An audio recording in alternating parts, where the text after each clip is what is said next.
This is a capsule, and we're going to talk now about the chaos that is political in Maranhão, okay? Two audio messages were released yesterday showing Flavio Dino's dealings with people from the current governor, Carlos Brando, right? Look at that low-life guy, my friend. We always knew he had a lot of influence, right? That the Supreme Court is a political court and all that. There's always been a lot of politics involved in the Supreme Court, but at this level of direct exchange with the governor, man, the message is a bombshell, right? And this puts Flavio Dino in a very bad position, right? Okay, he's up there at the Supreme Court, he's calm and all that, but man, it shows that something that is pure corruption in the end, right? He's using his position at the Supreme Court to intervene in Maranhão politics. And worse, this whole fight is bringing down the Workers' Party, PT, and the PCDB, Communist Party of Brazil, in Maranhão. Let's understand this case here. This news was suggested by Novka Rebeld, Alho e Bugalho, and several others. Thanks to the people who suggested news on our new website, vice-oa.com. And thanks to you who are watching our video. If you like our content, please like it and subscribe to the channel, okay? Well, Claudio Drades brings us news about the crisis in Maranhão. We talked about this the other day. I told you that Flavio Dino was thinking about leaving the Supreme Federal Court, STF, returning to politics, and so on. I think we'll end up doing just that, because politics is much more dynamic. Politics in the Supreme Federal Court isn't as enjoyable as politics in politics itself, in the executive branch, right?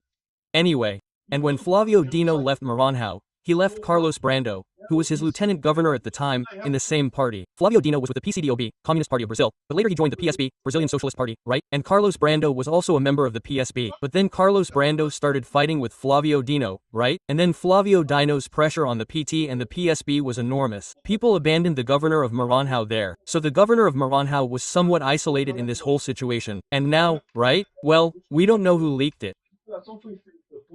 It was leaked by an opposition party in Maranhão, but there's talk of a conversation between supposed associates here, look, between Representatives Ruben Pereira Jr. and Marcio Jerry of the PCDB, right, who are connected to Flavio Dino.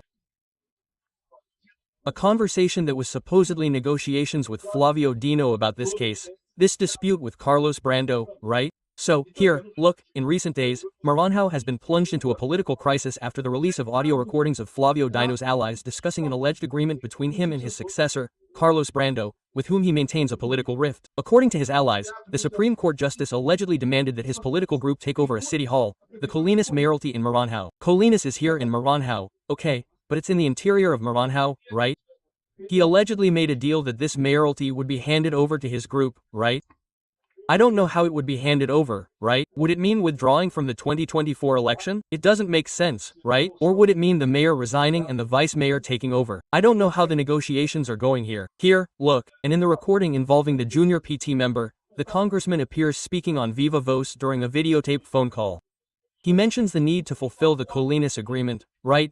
And treat well those who voted for the governor in the last election, right? In the exposed call, Flavio Jr. refers to Fabio Dino as himself. He said, "Junior, if we can make progress on these two issues, we'll reset everything. I'll release the TCE. We'll pretend we've never had a disagreement on anything in our lives. We'll reset the game all over again." Quote, wow, man, look at that. This is Flavio Dino saying no, that we have to release the city of Colinas and I don't know what else and treat well those who voted for the governor. I imagine he's referring to someone who gave money to help the governor, right? To help with the election, right? Treating well must mean doing something that person wants and handing over the Colinas City Hall. And we pretend we've never had a disagreement, that there's never been a problem. Dude, look, okay, this isn't Flavio Dino talking, it's the PT guy saying what Flavio Dino said. But it's still, man, absurd, right? Something that shows a complete disregard for justice, for the law, right? In other words, they were seeing this as simple politics. Flavio Dino is a politician from Maranhão on the Supreme Federal Court. That's true, right? Remember how this story started? Yeah, after Flavio Dino was elected senator in 2022, his vice president, Carlos Brando, took over, who was re-elected in 2022 and remains governor. At first, the two were super close and stuff. But then, as happens a lot, this kind of thing is very common. Disagreements started between political groups, right? Because Flavio Dino understood that he would continue as governor of Maranhão, and Carlos Brando understood, no, man, I won the election, now the government is mine, there's no need to obey Flavio Dino anymore, right? Even more so when Flavio Dino went to the Supreme Court, man, he's not even in the executive branch anymore. How is that possible, right? But then the people who were there, who were more connected to Flavio Dino than Carlos Brando, felt resentful, right? At a certain point, Carlos Brando appointed people to the TCE, the State Court of Auditors, right? The State Court of Auditors is a great job, man, an excellent job. It's a lifetime job, where you become a judge at the TCE and for the rest of your life you can do nothing and make money, right? Well, typically people appoint their wife, cousin, friend, I don't know what. Recently there was the case of Camilo Santana who appointed his wife to the TCE, right? What this kind of thing is absurd. Anyway, but in any case, it's a political appointment, right? And then Carlos Brando appointed someone to the TCE, and Flavio Dino held it up here, look, suspended the process of analyzing the nominee for a vacancy at the Federal Court of Auditors based on the fact that Camilo Santana's, nominations were much worse there in Sierra, and no one stopped them, no one blocked them. But the guy who was against Flavio Dino's interests, Flavio Dino blocked it in the STF. Damn, man, what a shame, man. Flavio Dino. But that's what the STF has become, right? It's become pure politics. It's become forget the judge, forget the law, forget the law. The only thing that matters is political power, right? Here, look. Well, then Dino didn't order an investigation into the alleged scheme of buying seats in the nomination of TCE councilors to satisfy, right? To fight with Carlos Brando, who was his friend again, but they fought just now, right?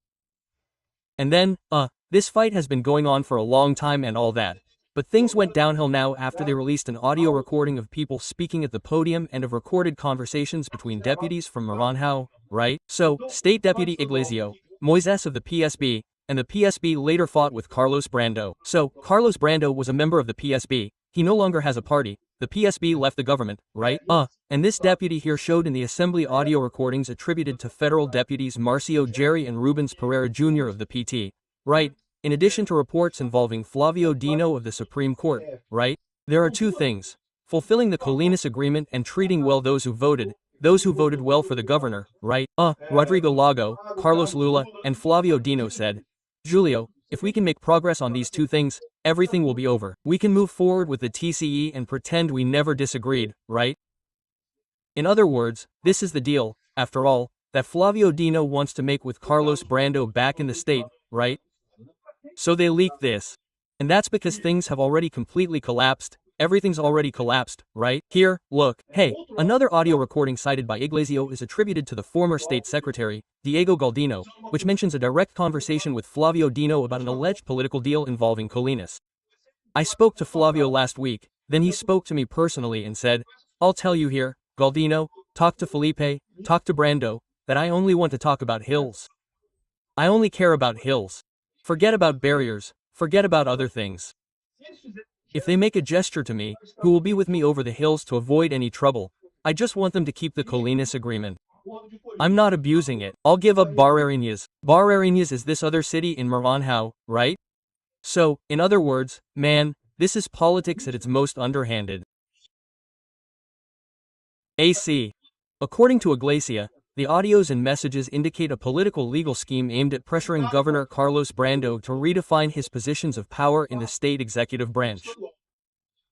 The congressman also showed screenshots of messages attributed to a federal judge who, according to him, instructed the governor to adopt political gestures to contain the damage and prevent the investigations from advancing.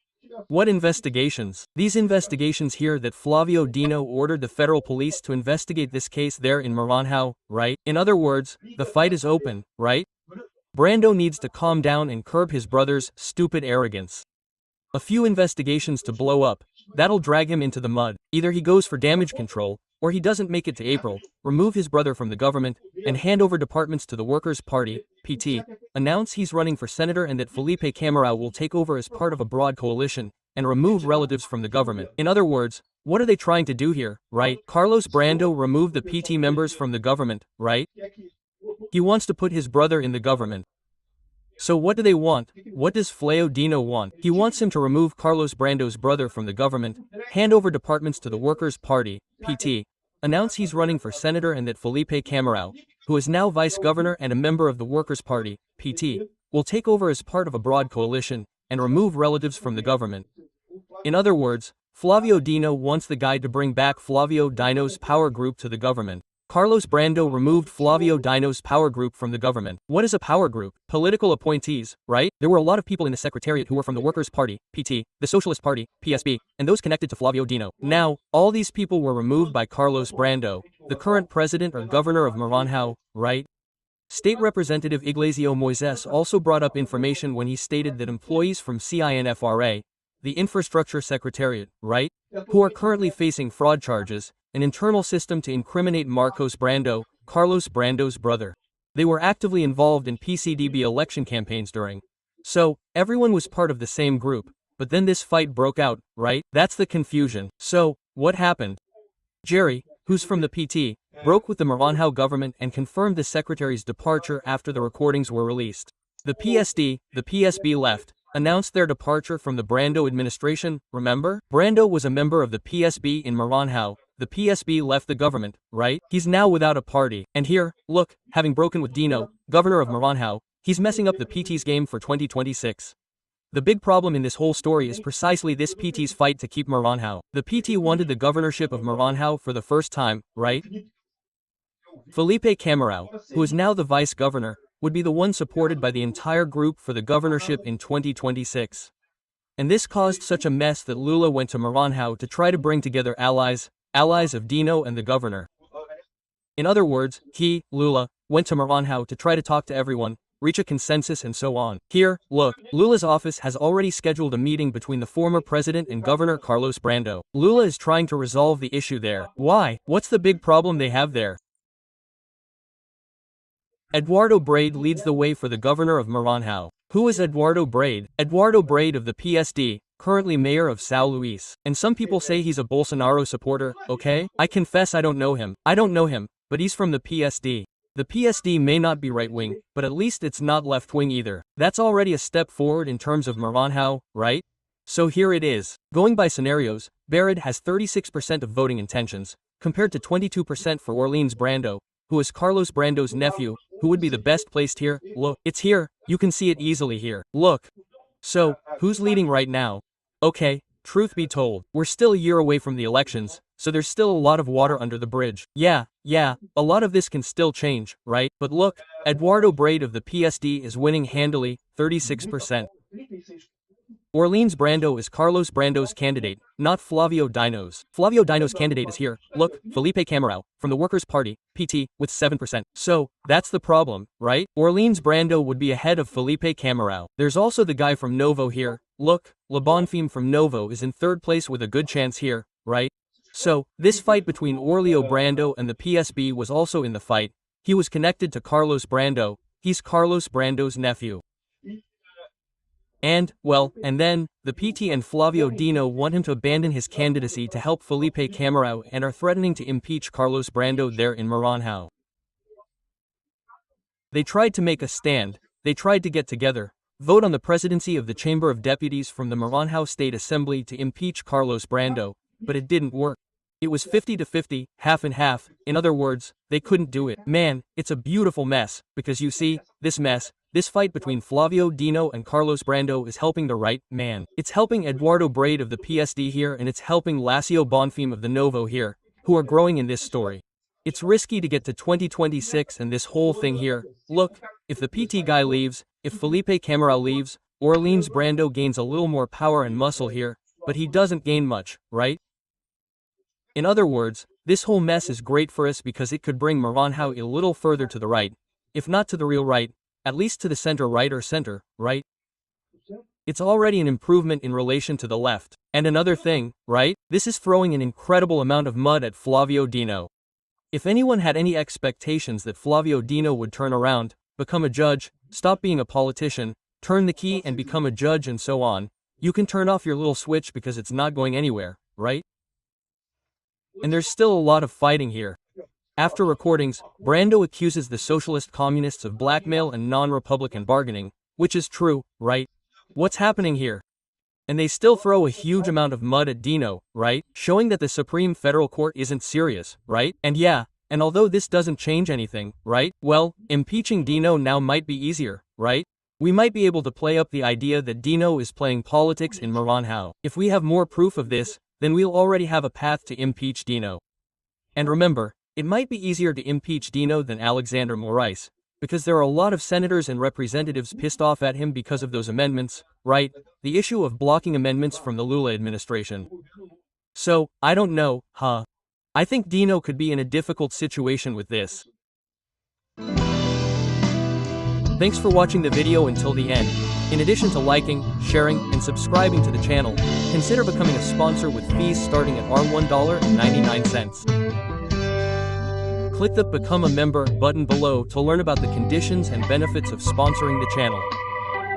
For more information about our project, visit our websites listed on the screen.